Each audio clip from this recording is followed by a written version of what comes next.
गुरु वंदे जगत्कारणं वंदे पन्नगभूषणं मृगधरं वंदे पशूनां पतिं वंदे सूर्यशशाङ्कवहिनयनं वंदे मुकुन्दं प्रियं वंदे भक्तजनाश्रयं च वरदं वंदे शिवं शंकरं वंदे शिवं शंकरं वंदे शिवं शंकरं।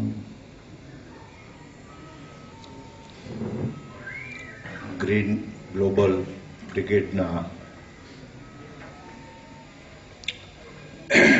अधिवेशનમાં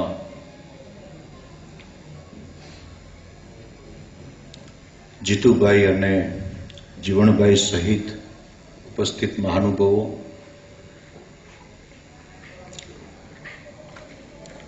તમામ રાજ્યભરમાંથી આવેલા પર્યાવરણ પ્રેમીઓ,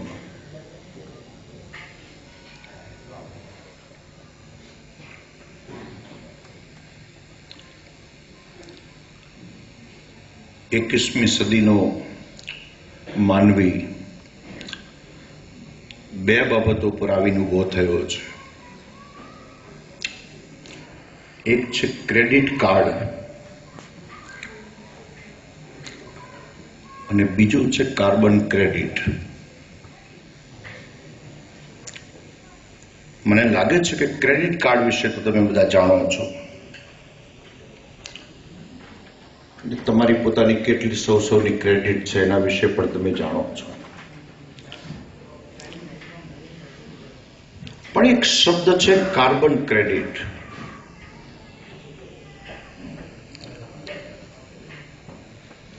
આજે મોટા મોટા હાથમાં મોબાઈલ રાખનારા,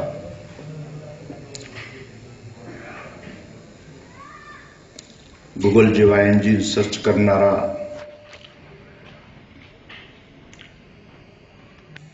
અનેક જાતની એપ્લિકેશનો અને વેબસાઇટો ચેક કરનારા લોકો પણ આપણે ત્યાં હજુ આ કાર્બન ક્રેડિટ શબ્દથી અજાણ છે. પણ એક શરૂઆતના તબક્કામાં વાત કહી દઉં અને એનું અનુસંધાન તમને મળી જશે એવો હું પ્રયાસ પણ કરીશ કે જો કાર્બન ક્રેડિટ નથી તો ક્રેડિટ કાર્ડ ભવિષ્યમાં નહીં હોય. આ બેનો એક તાલમેલ છે.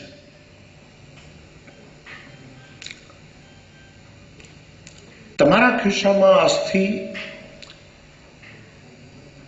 3 મહિના પહેલા જે નોટ હતી આજે નથી. કેમ નથી? એ કરન્સી ગવર્મેન્ટે બંધ કરી નાખી. નવી કરન્સી આવી ગઈ. તમને કોઈ દિવસ એવો વિચાર આવે છે કે કુદરતની પણ એક કરન્સી છે, નેચરની, પ્રકૃતિની પણ પોતાનું એક નાણું છે, ચલણ છે. વિષય એટલો છે કે તમે પેલી નોટોને પ્રત્યક્ષ રોજે રોજ વ્યવહારમાં ફેરવો છો એટલે ઓળખો છો, પણ જેના દ્વારા નોટો ફરે છે એ કુદરતની નોટોને તમે નથી ઓળખતા.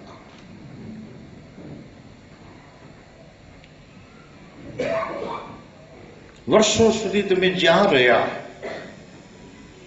તમે ગામડામાં રહ્યા, તમે શહેરમાં રહ્યા, કસ્બામાં રહ્યા, તમે કેટલા લોકોને મળ્યા એ તમને યાદ છે. તમારે કેવડી મોટી ઓળખાણ હતી એ તમને યાદ છે. તમારા દીકરાનો બર્થડે ક્યારે આવ્યો, ક્યારે ગયો એ તમને યાદ છે. તમારી એનિવર્સરી ક્યારે હતી એ તમને યાદ છે.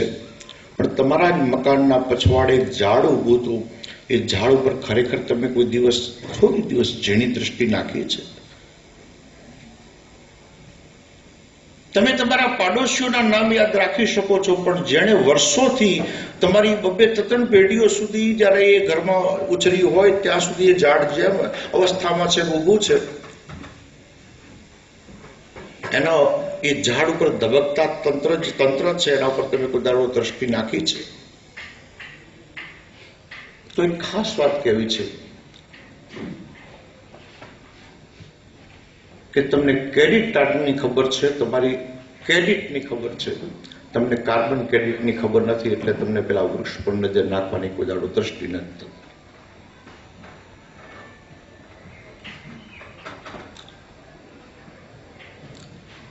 હમણાં અહીંયા વાતો થઈ, ખૂબ વૃક્ષો બધા લોકો વાવે છે. એક ખાસ ચોખવટ કરું કે પર્યાવરણ એટલે ઝાડવા વાવવા,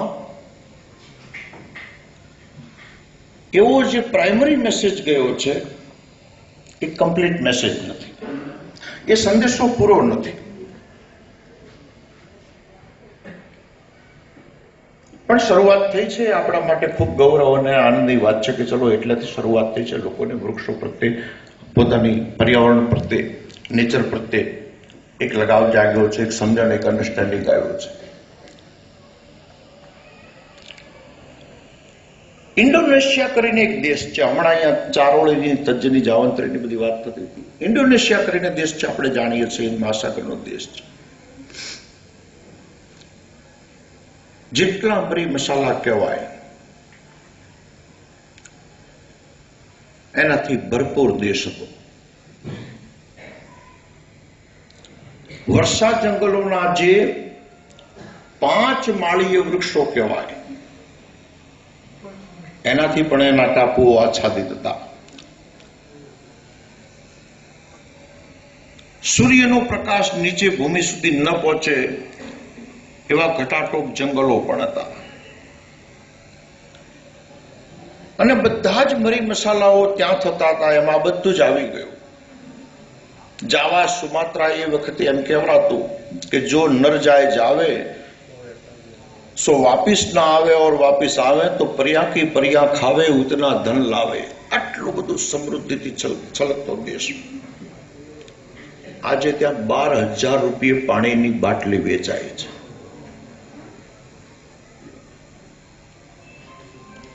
ચોખા લેવા જવા માટે ચોખા બરોબરની નોટો જોખવી પડે છે.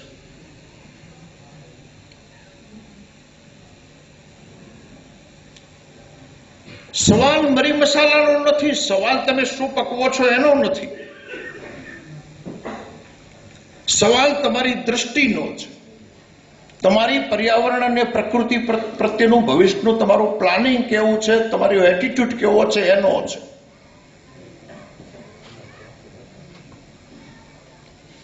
પ્રશ્ન થાય છે કોઈ દાડો કે સરકાર નોટો શેના ઉપર છાપે છે? પેલા ઇન્ડોનેશિયાને 12,000 રૂપિયે પાણીની બાટલી કેમ વેચવી પડે છે? એની કરન્સી તળીએ કેમ જતી રહી?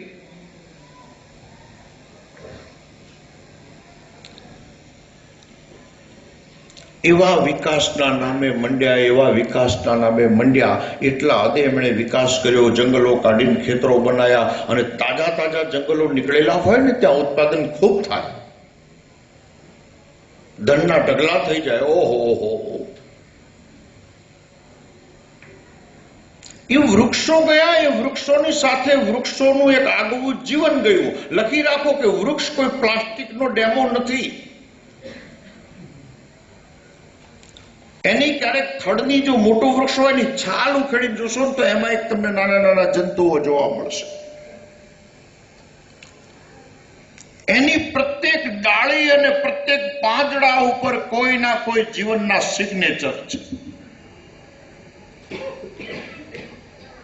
એ એકલું અટુલું નથી.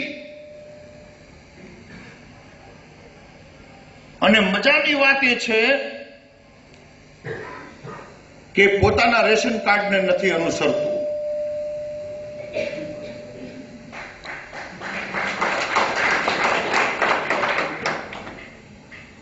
અનેકનો આધાર છે, અનેકનો આધાર છે. એટલે પેલા વૃક્ષો ગયા, એ વૃક્ષોની સાથે ધબકતું તંત્ર ગયું. તમને એમ થાય કે એક વાંદરું ન હોય તો શું ફરક પડી જાય? આપણા જીવનમાં એની શું ભૂમિકા છે? તો કરે તો કદાચ થોડું ઘણું નુકસાન કરે. કોઈનો સારો બગીચો હોય એમાંથી થોડા ઘણા ફ્રૂટ ખાઈ જાય. તમને એમ થાય કે આ સર્પો ઝેરી આટલા બધા ખતરનાક છે, કોબરા છે, કિંગ કોબરા છે, એના અનેક જે સ્પીસીસ છે, એ ન હોય તો શું ફેર પડે? તમને એમ થાય કે જંગલમાં એક વાઘ ન હોય તો શું ફેર પડે? તમને સિંહ ના હોય તો શું ફેર પડે? બીજા હોય તો બેસી જગ્યા મળે, તમને શું ફરક પડે? તમે કોઈ દિવસ વિચાર્યું છે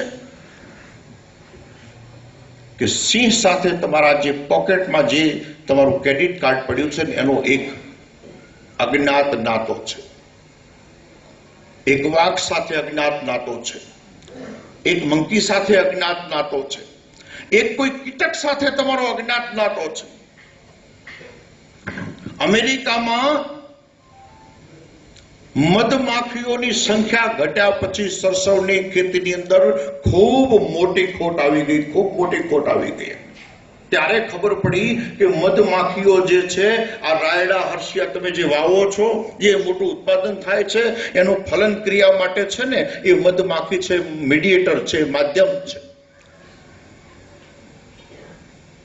એ ઉત્પાદન કેમ ઘટ્યું એનું સંશોધન કરવા માટે લાખો કરોડો રૂપિયાના રિસર્ચ કરવા પડ્યા અને પછી ખબર પડી કે જે હતું એને ન જાળ્યું.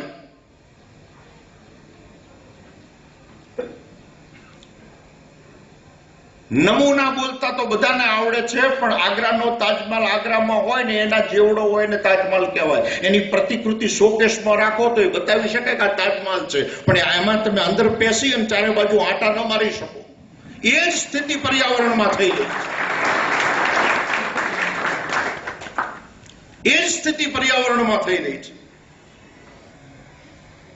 પર્યાવરણીય ક્ષેત્રની અંદર ડેમોન્સ્ટ્રેશનનું મહત્વ વધતું જાય છે.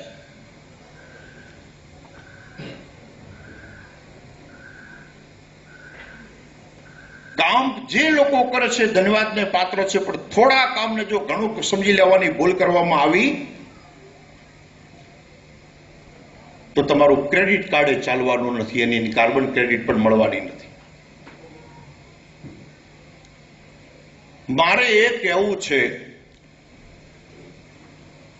કે ગુજરાતમાં 20 વર્ષ પહેલા વૃક્ષોની જે સંખ્યા હતી અને 20 વર્ષ પહેલા જંગલોનો જે જથ્થો હતો આજે છે ખરો?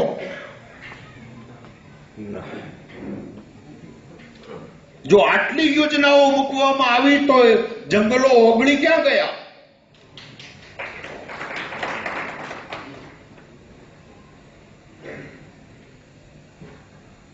પરમ દિવસનો કોઈ કિસ્સો આવ્યો કે રીંછ એના શરીર ઉપરથી ભૂખમરાના કારણે બાલ ઉતરી ગયેલા, એટલે લોકો એને એલિયન સમજી બેઠા, કોઈ પરગ્રહવાસી સમજી બેઠા, એને ખૂબ માર્યું અને પકડ્યું. ત્યારે ખબર પડી ઓહો કેટલાય દિવસથી ભૂખ્યું હતું, એના કારણે એના બાલ ઉતરી ગયા.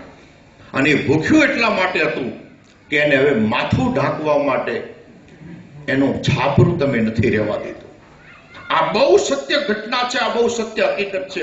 આ વાતને પહેલા એક્સેપ્ટ કરવી પડશે, પહેલા આ વાતને સ્વીકારવી પડશે. રોગની દવા પછી મળે, પહેલા રોગનું નિદાન થવું રહ્યું.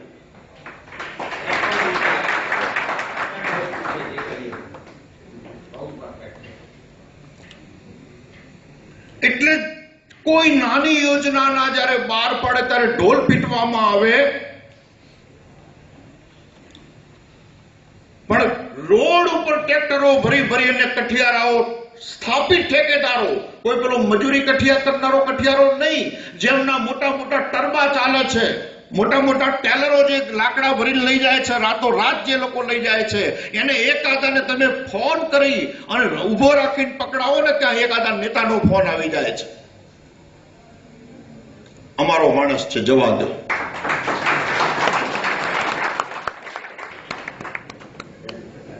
માણસ જીતી જાય છે, જંગલ હારી જાય છે.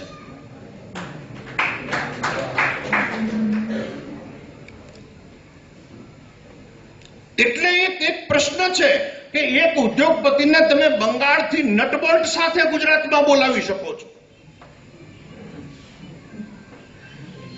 15 દિવસમાં એની આખી ફેક્ટરી તૈયાર કરાવી શકો છો, પણ તમે એ નથી પૂછી શકતા કે આ ધરતી ઉપર તમે જે કંઈ ધુમાડા કાઢવાના છો એની કાર્બન ક્રેડિટ કોણ આપશે?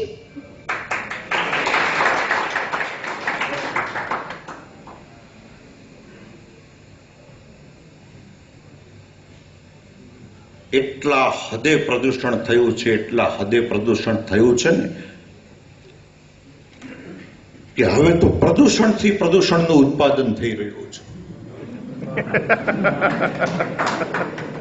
તમારે પેલી જાર બાજરી વાવવી પડે. મોન્ટેસો નામની એક કંપની છે, એણે વાઢું બિયારણ કાઢ્યું છે.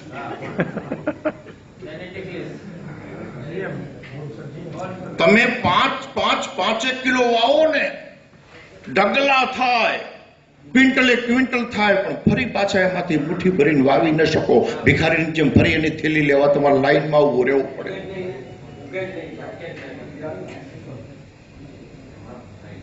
તમે જે બાકીના સીડ્સ છે એ સીડ્સ ને ઉગાડવા માટે તમારે એટલા બધા પેલા સ્પ્રે મારવા પડે છે, ઝેર આપવું પડે છે, ત્યારે એ ઉગે છે. બિયારણ એટલા હદે દૂષિત થયું છે કે એને પણ ઝેરનો ડોઝ આપવો પડે છે, ત્યારે એ ઉગે છે.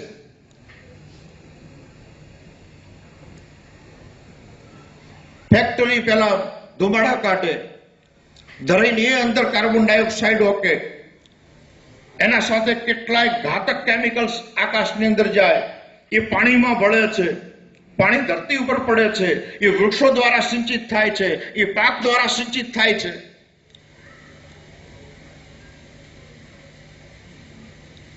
અને પછી રોજ બરોજ વર્ષ પ્રતિ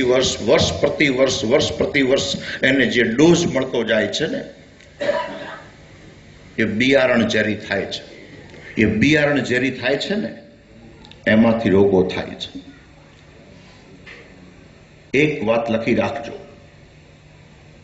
કે કેમિકલ્સ છાંટી અને કિલોનું ક્વિન્ટલ કરવાના ઉપાય છે, પણ તમે કિલોનું જો ક્વિન્ટલ કરીને રાજી થતા હોય તો એક વાત લખી રાખો કે એકાદ રોગને નાથવા માટે જે વેક્સિન શોધવી પડે છે ને, અને એના જે અબજોના આધણ મેળવવા પડે છે ને, એના કરતા તો પેલાને જાતે ઉગવા દીધું હોત તો વધારે સારું.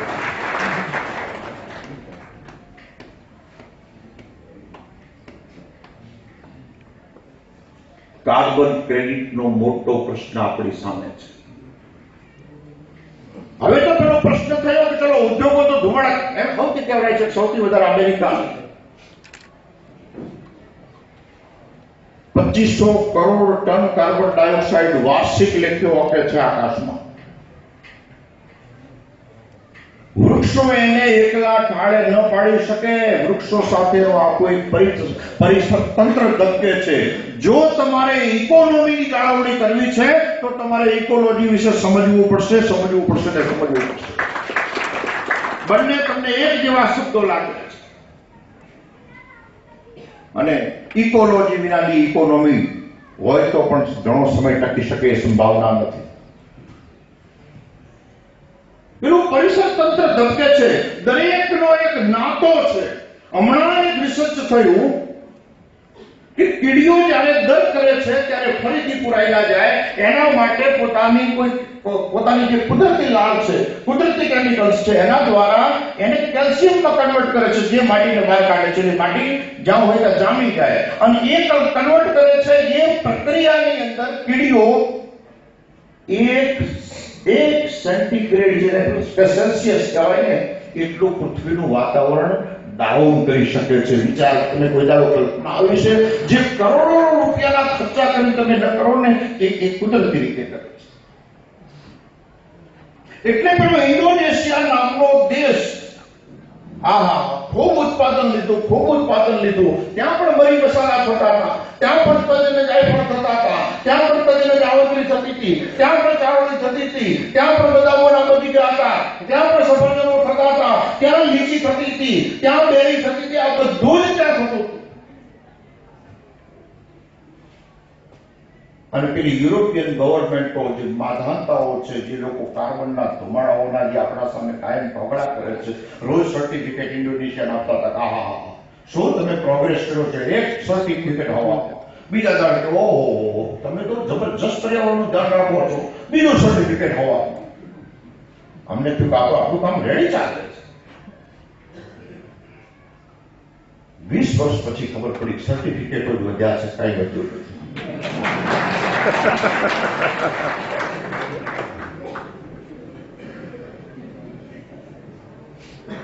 પહેલી એક વાત તમને એક ઉદ્યોગપતિ જો કાર્બન ક્રેડિટ આપવા માટે બંધાયેલો છે તો એ એકલો ઉત્સર્જિત નથી કરતો, એ મોટું એકમ છે એટલે તમારી નજરે ચડે છે. તમે પોતે એક એકમ છો. તમે રોજ પર્યાવરણને કેટલું ડિસ્ટર્બ કરો છો તમને ખબર છે? તમે તમારી મોબાઈલની બેટરી તમે ચાર્જ કરો છો, તમે તમારું એસી ચલાવો છો, સ્વિચ બંધ કરવાનું તમને કલાક પછી યાદ આવે છે. બોઇલરમાં પાણી મૂક્યું છે અને તમે ગેસને જલ્દી, સ્ટવને જલ્દી બંધ નથી કરતા. તમારે પણ કાર્બન ક્રેડિટ ચૂકવવાનો સમય આવી ગયો છે. પ્રત્યેક વ્યક્તિ જે દાડો એમ સમજશે આના કોઈ મેળાવડા કરતા, અભ્યાસ વર્ગો કરતા તમે પોતે શરૂઆત સારી કરી શકો એમ છો કે ક્યાંયથી પણ પસાર થાઓ અને કોઈનો પણ પંખો જો ખોટી રીતે ફરી રહ્યો છે, પ્લીઝ જે દિવસે તમારી આંગળી ચાંપ ઉપર જશે અને એને જયારે ઓફ કરશે ત્યારે સમજી જવાનું તમે કાર્બન ક્રેડિટનું ચૂકવણું કરી રહ્યા છો.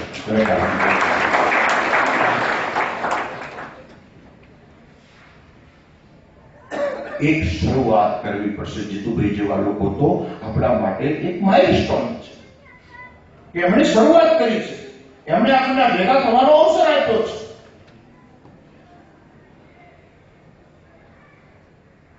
પણ ખૂબ લોકોના મગજમાં એમ છે કે આ તો બધું એમને નડે જેમને ફાંફા પડતા હોય. આપણી પાસે તો ખૂબ બેલેન્સ છે, બધું જ ખરીદી શકાશે. બધું જો ખરીદી શકાતું હોય તો ચાઇનાનું જે બેન્જિંગ સેલ છે ને એમાં હવે હવા પણ ખરીદવી પડે છે અને રોડ ઉપર એ હવાની પોટલીઓ લઈને લોકો ઉભા રહે છે પ્રવાસીઓ માટે. આવતીકાલે તમે કલ્પના કરી જુઓ કે તમારા છોકરાને માસ્ક પહેરીને સ્કૂલે જવું પડે કે સ્પોર્ટમાં જવું પડે તો એ પરિસ્થિતિ કેવી હશે?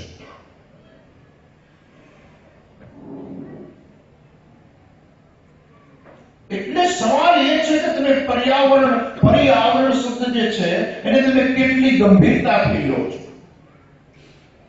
અને જે સ્થિતિ તમારા વસ્ત્રોની છે, આ તમારા વસ્ત્રો આપણા બધાના માટે પર્યાવરણ છે. એક આવરણ આપણે ધારણ કર્યું છે, ખૂબ આવરણ ધારણ કર્યું છે, પણ એમ નથી કર્યું. એમાં રક્ષણ પણ છે, શરીરનું રક્ષણ પણ છે, સાથે સાથે શરીરની સુંદરતા અને શરીરની પ્રતિષ્ઠાનું કામ પણ પર્યાવરણ કરે છે. આ વસ્ત્રો કરે છે. એ જ કામ પૃથ્વી માટે પ્રકૃતિ કરી છે. એક સામાન્ય પ્રસંગમાં જવું હોય તરત લોકો તૈયાર થવા દોડે છે. હું જરા તૈયાર થઈને આવું ગાડી સેલ મારે છે. તૈયાર થવા પહેલા લપેડા પપેડા કંઈક મારી પછી બેઠો કરીને આવે છે. તમે વિચાર કરો કે પૃથ્વીને તૈયાર થવા માટે કેવડા મોટા મેકઅપની જરૂર પડતી હશે અને એ સુંદર ક્યારે લાગતી હશે?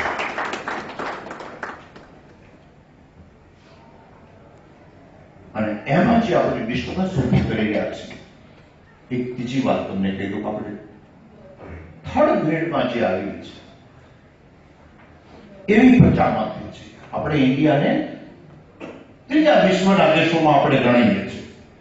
એટલે આપણી છાશ પોટલે નથી વેચાતી, મોટાઓની છાશ પોટલે વેચાય છે. એ ન્યુક્લિયર પાવર પ્લાન્ટ બનાવી લે અને એમાં જુવાક થઈ જાય તો એને કોઈ ન પૂછી શકે. એ ગમે એવા ઘાતક પ્રયોગો કરી નાખે એમને કોઈનો. આપણે ત્રીજા વિશ્વના દેશો છીએ, પણ નક્કી રાખજો કે આખી દુનિયા પૃથ્વી આને માંદગીના બિછાડે તો પડી ગઈ છે. ઓક્સિજન ઉપર તો એ પોતે આવી ગઈ છે. અરે આ તો માં છે, પ્રકૃતિ છે, હજુ સુધી આપણને જીવાડી રહી છે અને જ્યાં સુધી એનું ચાલશે ત્યાં સુધી આપણને મારવાની કોશિશ નહીં કરે, આપણને જીવાડવાની કોશિશ કરશે. મારવાની કોશિશ તો આપણે કરી રહ્યા છીએ. એ માંદગીના બિછાડે આવી ગઈ છે, પણ એ જયારે ડચકે આવી જશે ને ત્યારે એની ચાવી ત્રીજા વિશ્વના દેશો પાસે હશે. જો જંગલો બચ્યા હશે તો, જો પ્રાણીઓ બચ્યા હશે તો, જો પર્યાવરણની આપણામાં સમજ બચી હશે તો.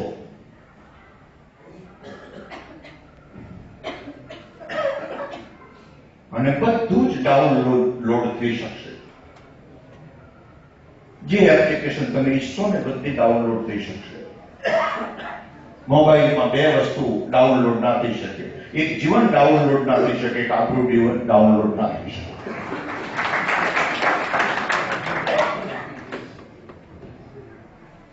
એટલે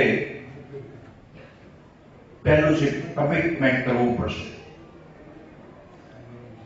કે હું અને પર્યાવરણ એટલે કોઈ થર્ડ વિષય છે અને આપણે જોવા જવાનું છે, આ વાતને ભૂલી જજો. આજથી એક અહીંયા બેઠેલા લોકો જે ગુજરાતમાંથી, તમે એક બીજી વાત તમને કીધું કે કમસે કમ તમે આજે એક ગૌરવ લેજો કે જે વિશ્વના પ્રબુદ્ધ લોકો જે જાગી ચૂક્યા છે ને ગ્લોબલ વોર્મિંગ બાબતમાં, એ પ્રબુદ્ધ લોકોમાંથી ગુજરાતના પ્રબુદ્ધો આ બેઠા એટલા છે, બાકીના દરેક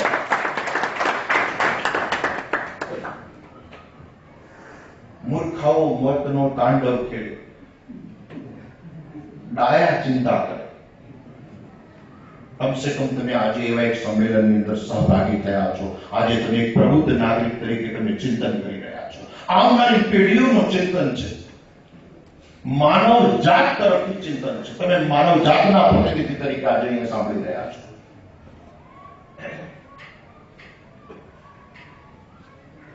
એટલે એક ખાસ વિષય મારે તમારી સામે એ મૂકવો છે कि पेली नोटों से ने नोटों तो ये पेलो मैं भारत को इतने रुपये अदा करने का वचन देता हूं. चिट्ठी आबरूदार माणसे लखी છે, ભારતના રિઝર્વ બેંકના ગવર્નરે લખી છે, એની કંઈક ઠીક આબરૂ છે એટલે ચાલે છે.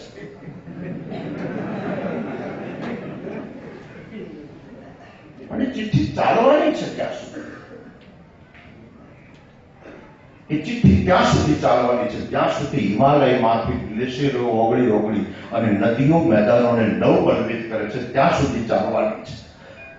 જ્યાં સુધી ગલ્ફ ઓફ ટેમ્બે અને ગલ્ફ ઓફ કચ્છના અખાતમાં સમુદ્ર જ્યાં હિલોળા લઈ અને આખી બધી વસ્તુઓને કિનારે કરી દો છે અને એને ઉમેરી રહ્યા છીએ, ચિઠ્ઠી ત્યાં સુધી ચાલવાની છે. એ ચિઠ્ઠી બ્રહ્મપુત્રના નામે છે, એ ચિઠ્ઠી ગંગાના નામે છે, એ ચિઠ્ઠી જમનાના નામે છે, એ હિમાલયના શિખરોના નામે છે, એ ઝરણા, પહાડ, નદીઓ, સરિતાઓ, સમુદ્ર જે કોઈ છે, ડેઝર્ટ, રણ, આ બધું છે ચિઠ્ઠી એના નામે છે. એ ચિઠ્ઠી તમારા બાપ દાદાના નામે નથી, પ્રકૃતિના નામે છે. જ્યાં સુધી પ્રકૃતિના પોષણ છે ત્યાં સુધી ચિઠ્ઠી ચાલવાની.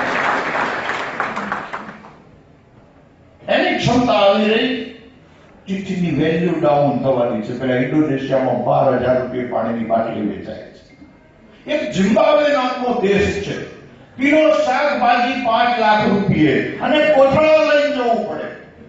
50 લાખની નોટ બહાર પાડી દુનિયામાં રેકોર્ડ તોડી નાખ્યો. કશું જ ન રહ્યું, ખાલી માસ્ટરોને પગાર ચૂકવવા. ચાઇનાએ પૈસા આપ્યા ત્યારે માસ્ટરોને પગાર ચૂકવવાના. જંગલોથી ભરેલો દેશ, જંગલોથી ભરેલો દેશ. નવા ખતરા ન થાય તો કઈ નહીં. અને સરકારો તરફથી આશા રાખવી તો મને એમ છે કે આશા જ સ્થાને છે.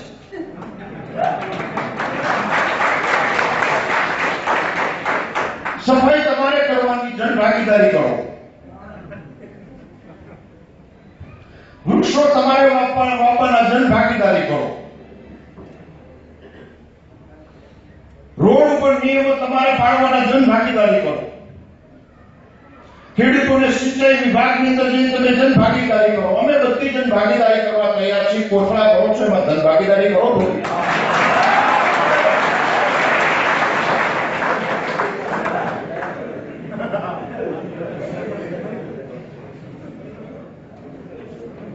એક બીજી મારે તમને સૂચન કરવું છે, વિનંતી કરવી છે કે કોકની જવાબદારીઓ ઉપાડતા પહેલા એક વાત આપણે પ્રબુદ્ધ નાગરિક તરીકે અને પર્યાવરણવાદીઓ તરીકે શીખવી પડશે કે પહેલા જેની ફરજ છે, જેનું કામ છે ને એની પાસેથી કામ લેતા આપણે શીખવું જોઈશે. આ તારું કામ કરતા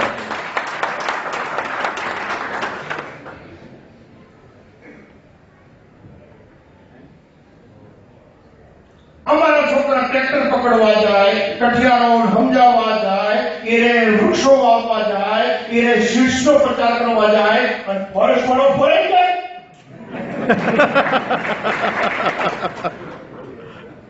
જે કોન્ટ્રાસ્ટ સર્જાણો છે, આપણી મેન્ટાલિટીમાં એક કોન્ટ્રાસ્ટ છે, એ કોન્ટ્રાસ્ટને કાઢી નાખવો પડશે. આજથી આ ગ્રીન ગ્લોબલ બ્રિગેડના મંચ ઉપરથી આકલ કરું છું કે જે લોકોની સરકારી તંત્રની જવાબદારીઓ છે, આ બેઠેલા પ્રબુદ્ધ નાગરિકો પહેલા એમના કાન આવડશે કે તારું ખાતું છે, તારામાં ગડબડ થયેલી છે, પહેલા તું કર, તારાથી ન થાય તો પર્યાવરણવાદી તરીકે હું કરી બતાવ્યો.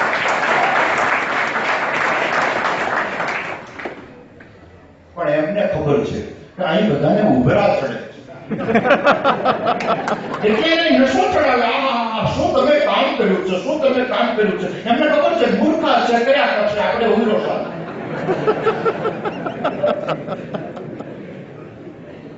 જો જવાબદારી તમારી પોતાની નિભાવવી છે તો જેને નિભાવવાની જવાબદારીઓ આપી છે એમની પાસેથી કામ લેવાની શરૂઆત પણ પ્રબુદ્ધ નાગરિકોએ કરવી પડશે. ચિંતા તમારે કરવી પડશે.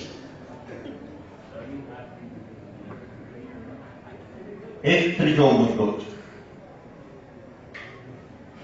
ફરી પાછું હું પેલું ઇકોલોજી કહું છું, ધબકતું પરિસર તંત્ર ફરી પાછું તમને યાદ દેવડાવું છું. એક જરીકટ્ટુ નામનો હમણાં એક કાર્યક્રમ ઉપર બહુ મોટો વિવાદ ચાલી રહ્યો છે. વિવાદમાં એક બાજુ કલ્ચર છે, એક બાજુ કોર્ટ છે, એક બાજુ પ્રાણીઓ બચાવતી એક સંસ્થા, પેટા નામની એક સંસ્થા છે, અને વચ્ચે ટીવી ગવર્મેન્ટ છે. તમને નવાઈ લાગશે કે ઘણું વોલ્યુમ ઊંચું કર્યું પબ્લિક સમૂહનો, ખૂબ અવાજ જ્યારે ઊંચો ગયો તો સરકાર પણ થતરી ગઈ છે. સેન્ટ્રલ ગવર્મેન્ટને પણ પોતાનું નિબંધન બદલવું પડ્યું છે. સ્થાનિક ગવર્મેન્ટ તો જલીકટ્ટુ તરફ જ છે કે આ પ્રાણીઓ સાથે જંગલી રાજ્ય કેમ થાય છે એના તરફી છે. કઈ વાતો નહીં, પણ એક પ્રશ્ન પર હું તમારું ધ્યાન દોરવા માંગુ છું. હવે ત્યાં અધ્યાદેશ લાવવામાં આવી રહ્યો છે કોર્ટને પડકારવા માટે. એક કલ્ચરના જંગલીય ભર્યા ખેલ માટે જો અધ્યાદેશ લાવી શકાતો હોય તો જંગલો બચાવવા માટે અધ્યાદેશ કેમ કોઈ લાવતું નથી? રોજના એકરો લેખે કપાય છે, એકરો લેખે કપાય છે. ભૂમાફિયાઓ, ગુજરાતની વાત કરું છું, દરિયાકાંઠો 1600 કિલોમીટર આપણને દરિયાકાંઠો મળ્યો છે, સમૃદ્ધ દરિયાકાંઠો છે. ભૂમાફિયાઓ, રાજનેતાઓ અને અધિકારીઓની સાંઠગાંઠના કારણે રોજ બેકેટ પેલા ટર્બેટરવા ભરી અને પેલી માઇન્સમાંથી કેમિકલ્સ કાઢી રવાના થાય છે, ખનીજો કાઢી વેચી દેવામાં આવે છે. પર્યાવરણવાદી તરીકે એક બીજી પણ ભૂમિકા સ્વીકારવી પડશે. સરકારની વાહ કરવા માટે અહીંયા ભેગા નથી થયા. જે કોઈ પણ ગવર્મેન્ટ હોય મને કોઈ વાંધો નથી, પણ કમસે કમ ગવર્મેન્ટને ખબર ન હોય એવી વાત પણ આપણે ગવર્મેન્ટ સુધી મૂકવા માટેની ભૂમિકા આપણે ભજવવી પડશે. બે લોકોથી જ વિશ્વ આમને સામને આવી ગયું છે. બે જ લોકો એક દુનિયાને ડૂબાડવા નથી